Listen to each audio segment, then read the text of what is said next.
ஆரம்பத்தில் அன்றைக்கி 100 சம்பாரித்தேன், மறுநாள் 150 சம்பாரித்தேன். இப்போ ஒரு நாளைக்கு 600 700 இப்படி சம்பாதிக்கிறேன். என்னால் முடிஞ்சது ஒரு 70 கிலோ 80 கிலோ தூக்குவேன், அவ்வளோதான். அதுக்கு மேலாம் நம்மளால் தூக்க முடியாது. மீடியமான மூட்டை தான். இந்த பீன்ஸ் மூட்டைலாம் வருது 100 கிலோ 110 கிலோ வருது. அதெல்லாம் வந்து உடம்பு உள்ளவங்க தூக்குவாங்க. என்ன வேலை செய்யுதுன்னு கொஞ்சம் யோசனை பண்ணேன். 27 வயசுலயே மூட்டை தூக்கினாதான் சம்பளம். சிரமம் வந்து அதிகம் வந்து மூட்டை தூக்கிட்டு போயிட்டே இருவோம். காய் வழிக்கு விட்டுக்கிறான்னா தவறுதெல்லாம் ஊழ்ந்த பாட்டிலே கூட உயிருக்கு ஆபத்து இருக்குது. நிறைய பேர் போயிருக்காங்க. நிறைய பேர் கால் பாருங்களேன், மூட்டை தூக்கி போய் அப்படியே மடங்கிடுச்சு. அப்படியே இந்த எலும்பு பாருங்க எப்படி இருக்கு. 1 மணிக்கு ஏந்து பாத்ரூம் போயிட்டு பல்ல வலிக்கின்னு மூஞ்செல்லாம் கழுவிக்கின்னு மெயின் ரோடுக்கு வந்தோன்னா வேன் வரும். வேனு வேற எதுனா ஆட்டோ கிட்ட எதுனா பிடிச்சி இப்படின்னா வந்துடுது. ஒரு 1.5 2 கிலோ இங்கே வந்துடுது. பத்தாதான் நான் இந்த வருமானம் என்ன பண்ணுறது? தேங்காய் மூட்டை, கருணைக்கிழங்கு மூட்டை, கோசு மூட்டை இதெல்லாம் தூக்கும்போது அப்படியே குத்தும். இதான் ஒரு ஊசி குத்துற மாதிரி குத்தும். அந்த வலியெல்லாம் பிள்ளைலாம் தாங்கிக்கிட்டு அந்த மூட்டை தூக்கி ஆகணும். யார் 2 வாட்டி அடிபட்டிருக்கு, முட்டியில் அடிபட்டிருக்கு. ஒரு வாட்டி வந்து மாடு தள்ளி விட்டு இந்த மாதிரி இடம் அடிபட்டிருக்கு. சராசரியாக வந்து மினிமம் வந்து 50 55 வயசு வரைக்கும் முடியும். அதுக்கு மேலாம் வந்து அப்படியே ஓட்ட தான் ஊராட. இதுதான் கொஞ்சம் தேஞ்சிருக்குது. இது வரைக்கும் ஆன முடிஞ்சது இல்லை. முடிஞ்ச வரைக்கும் தூங்கிட்டு கிடப்பேன். அதுக்கப்புறம் அவ்வளோதான். Step into the future of design and motion with all new Vivo V60e. Buy now. Supreme Mobiles in Deepavali Mega Sale 12 கோடி பரிசு மழை. சுப்ரீம்ல போன் வாங்குங்க 20,000க்கு மேல பரிசுகளை வெல்லுங்க. இந்த தீபாவளி திருநாளை ஆரடி ஸ்வீட்ஸுடன் கொண்டாடுங்கள். சென்னை முழுவதும் 63க்கும் மேற்பட்ட கிளைகளுடன். என் பேர் சக்தி, என் பேர் தண்டபாணி. என் பேர் சம்பத். அரியலூர் மாவட்டம் செந்திர ஒன்றியம். வீடு வந்து சர்மநகர். பிறந்து வந்தது அங்கதான். நான் விருதாசலத்துல இருந்து கோயம்பேடு மார்க்கெட்டுக்கு கூலி வேலைக்கு வந்தேன். நான் குறைஞ்சபட்சமா வந்து ஒரு 18 வருஷமா வந்து மூட்டை தான் தூக்குறேன். எனக்கு வந்து ஒரு குழந்தை, ஒரு பொண்ணு குழந்தை கல்யாணம் ஆயிடுச்சு. ஒரு பொண்ணு குழந்தை, அதுக்கு 3 வயசு. நான் வந்து 27 கல்யாணம் பண்ணேன். எனக்கு 2 பொண்ணு 2 டிகிரி படிக்க வச்சேன். இது மூட்டை தூக்கி தான். எனக்கு 3 பசங்க இருக்குது. எனக்கு 3 பசங்க இருக்குண்ணா. ஊர்ல இருக்க ஃபேமிலி. அந்த 3 பசங்களும் நான் கொடுக்கறத வச்சு தான் பொழப்பு. இல்லைன்னா இல்லை. அது வேலை செஞ்சாதான். வேலை செய்யலைன்னா எந்த முதலாளியும் கொடுக்க போறது இல்லை.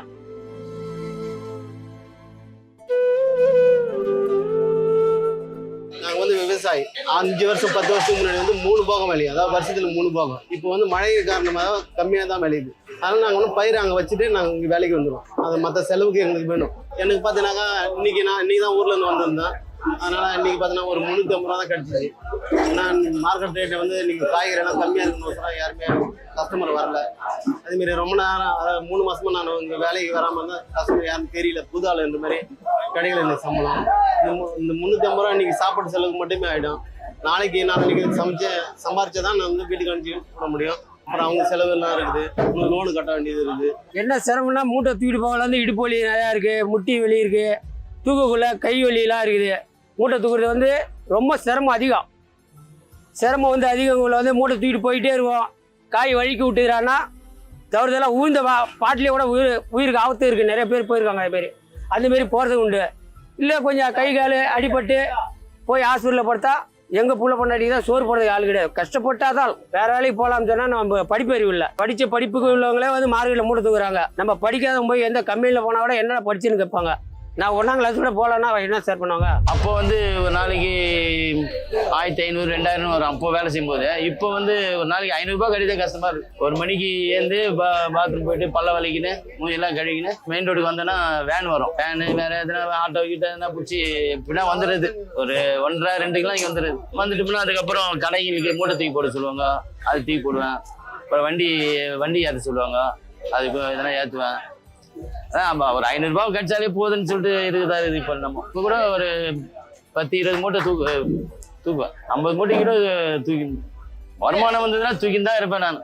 இந்த இடம் அப்படியே வலி பயங்கரமா இருக்கு. என்ன பண்ணுது, ஏதோ ஒன்று செய்தானே ஆகணும். குழந்தை வேற இருக்குது. தொழில் நம்ம வேற அந்த தொழிலும் தெரியாது. இந்த தொழிலை வச்சுதான் பார்த்துன்னு இருக்கணும். இதுதான் கொஞ்சம் தேஞ்சிருக்குது. இது வரைக்கும் ஆன முடிஞ்சது இல்லை. அது இது பரவாயில்லைங்களா. அப்போ எவ்வளோ இதெல்லாம் அடியெல்லாம் போட்டுக்குது. பயங்கரமா அடியெல்லாம் போட்டுக்குது. கால் பாருங்களேன், மூட்டை தூக்கி போய் அப்படியே மடங்கிடுச்சு. அப்படியே இந்த எலும்பு பாருங்க எப்படி இருக்கு. பணம்னா வெயிலாம் கூட பார்க்க மாட்டேன். நான் பாடு வேலை செய்வேன். முடிஞ்ச வரைக்கும் தூங்கிட்டு கிடப்பேன். அதுக்கப்புறம் அவ்வளோதான். யார் 2 வாட்டி அடிபட்டிருக்கு, முட்டியில் அடிபட்டிருக்கு. ஒரு வாட்டி வந்து மாடு தள்ளி விட்டு இந்த மாதிரி இந்த இடம் அடிபட்டிருக்கு. என்னால் முடிஞ்சது ஒரு 70 கிலோ 80 கிலோ தூக்குவேன், அவ்வளோதான். அதுக்கு மேலாம் நம்மளால தூக்க முடியாது. மீடியமான மூட்டை தான். இந்த பீன்ஸ் மூட்டைலாம் வருது 100 கிலோ 110 கிலோ வருது. அதெல்லாம் வந்து உடம்பு உள்ளவங்க தூக்குவாங்க, நம்மளால அதெல்லாம் முடியாது. மீடியமான மூட்டை ஒரு 60 கிலோ காய்கறி மூட்டை மட்டும் தூக்குவோம். மினிமம் வந்து நைட்டு 12 மணிலேருந்து இந்த இப்போ மணி 12 1 ஆச்சு இது வரையும் இருப்போம். இதுக்கு மேலே போய் படுப்போம். கஷ்டமாக இருக்கிற மூட்டை கேரட்டு மூட்டை, பீட்ரூட்டு, பீன்ஸு, சேனை, கோசு இதெல்லாம் வந்து உடம்புல போடக்குள்ளே வந்து மலையில் உள்ள கல் மாரி உருட்டும் உடம்புல. அதெல்லாம் வந்து தாங்குறவங்க தான் வேலை செய்ய முடியாது, மூட்டை தூக்குறவங்களாம். சராசரியாக வந்து மினிமம் வந்து 50 55 வயசு வரைக்கும் முடியும். அதுக்கு மேலாம் வந்து அப்படியே ஓட்ட வேண்டியதான். ஊராட ஊரில் போய் ஆடு மாடு எதாவது வச்சுக்கிட்டு ஓட்டலாம். தூக்கிட்டு போயிட்டுக்குள்ளே இடுப்பு வலி வரும். ஒரு இடத்துல வச்சு தூக்குவோம், கொஞ்சம் நேரம் மூச்சு வாங்கி போவோம். 25லேருந்து நான் ஒரு 35 வயசு வரையும் தூக்கக்குள்ள கஷ்டம் இல்லை. இப்போ இதுக்கு மேலே ஒரு 2 மூட்டை போட்டுக்கிட்டு நான் ஜோராக கிட்டத்தட்ட ஒரு 100 மீட்ரு தூரம் நான் போவேன் 2 மூட்டை போட்டு. இப்போ அந்த மாரி போக முடியல. ஒரு 30 மீட்ரு 40 மீட்ரு தான் போக முடியுது. அதுக்கு மேலே போக முடியல. அதுக்கு மேலே ஒரு மூட்டைனா திருத்துன்னு ஓடியாந்துருவோம். பத்தாதான் நான் இந்த வருமானம் என்ன பண்ணுறது? பசங்களை பெற்றுட்டோமே, சரி வளர்த்து எதாவது நம்மளால முடிஞ்ச வரையும் படிக்க வைக்கும், பசங்களுக்கு எதாவது சேர்த்து வைக்கும் அப்படிங்கிற ஒரு எண்ணம் தான், வேற ஒன்று. ஆனால் 800 ரூபா கூலி கிடைக்குதுன்னா இந்த 250 ரூபா சாப்பாட்டுக்கு ஆயிடுது, 550 ரூபா மீறுது. 550 ரூபால ஒரு 200 ரூபா தண்டலுக்கு போயிடுது, பாக்கி ஒரு 350 ரூபா மீறுது. அது 350 ரூபா டெய்லி கிடைக்காது. ஒரு நாளைக்கு 700 கிடைக்கும், ஒரு நாளைக்கு 500 கிடைக்கும், ஒரு நாளைக்கு 800 ரூபா கிடைக்கும், ஒரு நாளைக்கு 850 கிடைக்கும். இவ்வளோதாங்கிறது கணிப்பாக கிடையாது. ஏன்னா தண்டலுக்காரங்களுக்கு தண்டலுக்கு கொடுத்தானே ஆகணும். தண்டலு கன்ஃபார்ம் 200 ரூபா அவங்களுக்கு சம்பாதிக்கலாம் தண்டலுக்கு கொடுத்தாரணும். பாக்கி ஊருக்கு ஏதோ பசங்களுக்கு செலவுக்கு நல்லது கெட்டது ஏதோ காரியம் அப்படின்னா ஊருக்கு ஏதோ கொஞ்சம் பணம் அனுப்பணும். வருமானம் 10ல் தான். ஆனால் இருக்கிறத வச்சு நாங்கள் எப்படியோ பொழப்பு போட்டுக்குவோம். தவறு இதெல்லாம் கீழே உயிர்ந்து போனாலும் எந்த முதலாளி 1 ரூபா 2 ரூபா கொடுக்க போகிறதில்ல. என்னோட திறமைக்கு வந்து 300 ரூபா 400 ரூபா சம்பாதிக்கிறேன். அந்தமாரி சூழ்நிலை நாங்கள் கூலி வேலை பார்க்குறோம். அப்படி இவ்வளோ வந்து கிடைக்கிறது வந்து ஒரு 500 ரூபா சம்பாதிப்போம், ஒரு நாளைக்கு 300 சம்பாதிப்போம். அது ஒரு நாளைக்கு அது கூட கிடைக்காது.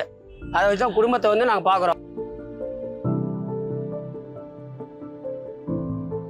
அப்பப்போ ஏதோ நல்லது கெட்டதுக்கு ஊருக்கு போவேன் வருவேன், சம்பாதிப்பேன், பசங்களை எடுத்துகிட்டு போய் கொடுப்பேன், நான் சாப்பிடுவேன். ஃபஸ்ட்டு தூக்கலாம் அந்த கெண்டக்கால் உடம்பு கை கால் வலி இதெல்லாம் ஓவராக இருந்து அப்படியே கொஞ்ச நாள் போக ஆரம்பத்தில் நீங்கள் 100 ரூபா சம்பாரித்தேன், மறுநாள் 150 ரூபா சம்பாரித்தேன், அப்புறம் 170 ரூபா சம்பாரித்தேன், அப்புறம் 200 ரூபா சம்பாரித்தேன்.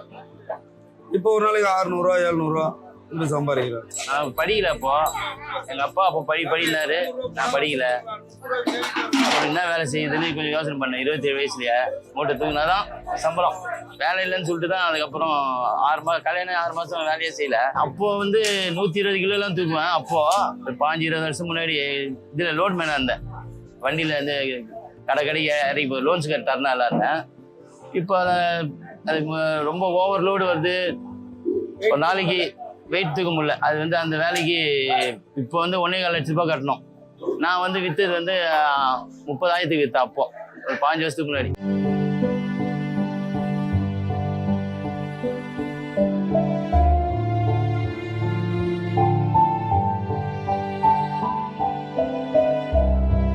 நைட்டு 1:30 மணிக்கு எழுந்தோன்னா இப்படியாகலாம் வேலை முடியறதுக்கு மணி 11 மணி ஆகிடும்.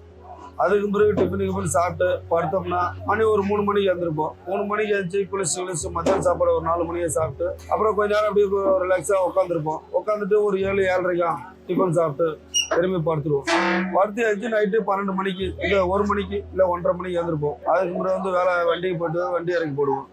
வண்டி இறக்கி போட்டு ஏதோ 1-2 வெளியே கிடச்சிதுன்னா ஒரு 20 ரூபா 30 100 ரூபாய்க்கு வெளியே ஏதாவது சம்பாரிச்சு நாங்கள் போய் கடையில் கூலி ஒரு 500 ரூபா வருதுன்னு வச்சுக்கோங்க. வெளில ஒரு 150 ரூபா 200 ரூபா சம்பாதிப்போம். அதை வச்சு ஏதாவது சாப்பிட்டுக்கிட்டு கடையில் வர வீட்டுக்கு பசங்களுக்கு ஊருக்கு அனுப்பிச்சி விட்டுட்டு காசு 10ல் காசு அனுப்பிச்சு விட்டு தான் அவங்க சொல்கிறாங்க. நம்மகிட்ட இல்லையே, நம்ம என்ன நம்ம சம்பாதிக்கிற வருமானத்துக்கு அதானே சம்பாதிக்கிறோம். தண்டல் கட்டுறோம், வீட்டுக்கு ஏதாவது ஒரு மாதம் ஒரு 4000 5000 அனுப்புகிறோம். எங்கள் அப்பா இருக்கிற மூட்டை தானே தூக்கிட்டு இருந்தார். அவர் தூக்கின வச்சு தான் நான் 10வது படிச்சுட்டு இருந்தேன். அதுக்கு மேலே எனக்கு படிப்பு வரல. நான் நேராக ஹோட்டலுக்கு வேலைக்கு வந்தேன். ஹோட்டலுக்கு வேலையை முடிச்சுட்டு அப்புறம் ஹோட்டலில் ஒன்றும் சம்பளம் கட்டுப்படி ஆகலன்ட்டு மார்க்கெட்டுக்கு வந்தேன். அப்புறம் மார்க்கெட்டில் வந்து எங்கள் அப்பாவோட நான் கூலி தான் தூக்கிட்டு இருக்கிறேன்.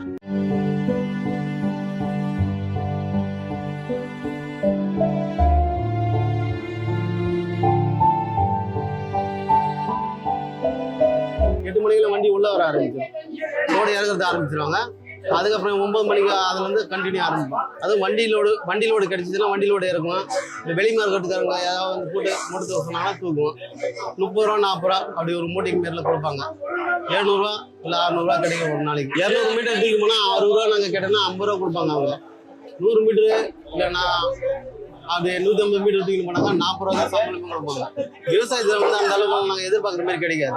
மழையே எல்லாம் உளுந்து விளைச்சா நாங்கள் வந்து உளுந்து கிடைக்கல. அதனால் நெல் நட்டு இருக்கோம்.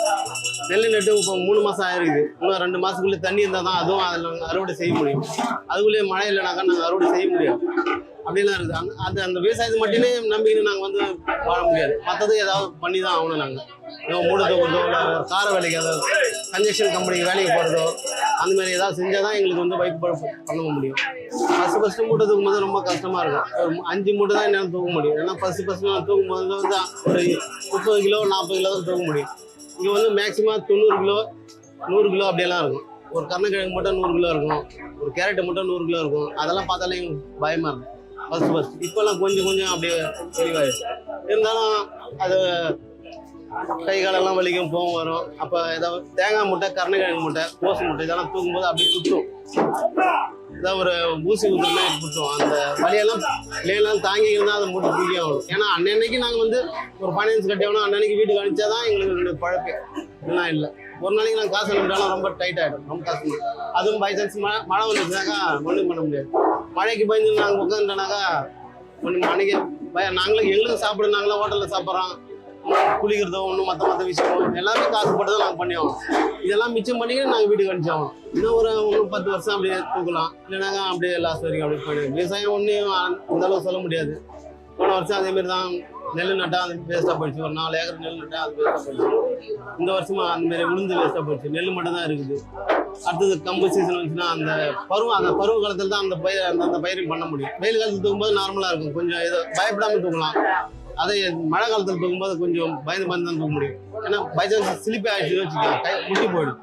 ஒரு ரேட்டு முட்டி போச்சுன்னா அதுக்கு நம்ம ஒன்றுமே பண்ண முடியாது. மேக்ஸிமம் ஒரு 10,000 20,000 செலவு பண்ணால் தான் அதை பண்ண முடியும். இருந்தாலும் அந்த பிளே இருந்தால் ஒன்று ஸ்டீல் வைப்பாங்க. ஸ்டீல் வச்சுட்டா அந்த ஃபீச்சர் அந்த வாழ்க்கையே முடிஞ்சு போச்சு.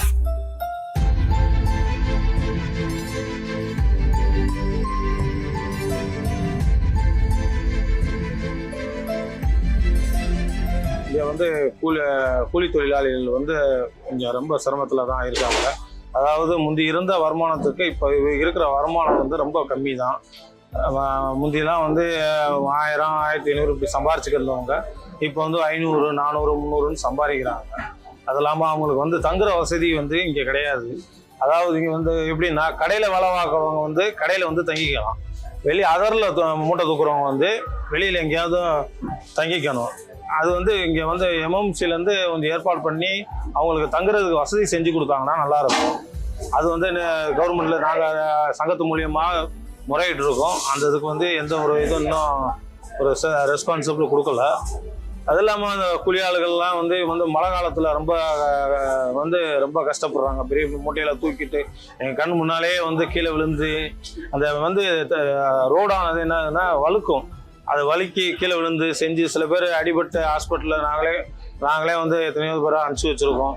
கை கால் முறிஞ்சு இந்த மாதிரி பெரிய ப்ராப்ளம்லாம் நடக்குது. அதாவது இதுக்குன்னு ஒரு சங்கம் இருக்கு. அவங்க வந்து சங்கத்து மூலியமா வந்து இதெல்லாம் ஏற்படுத்தி கொடுக்கணும். Step into the future of design and motion with all new Vivo V60e. Buy now. Supreme மொபைல்ஸின் தீபாவளி மெகா சேல் 12 கோடி பரிசு மழை. சுப்ரீம்ல போன் வாங்குங்க 20,000க்கு மேல பரிசுகளை வெல்லுங்க. இந்த தீபாவளி திருநாளை ஆரடி ஸ்வீட்ஸுடன் கொண்டாடுங்கள். சென்னை முழுவதும் 63க்கும் மேற்பட்ட கிளைகளுடன்.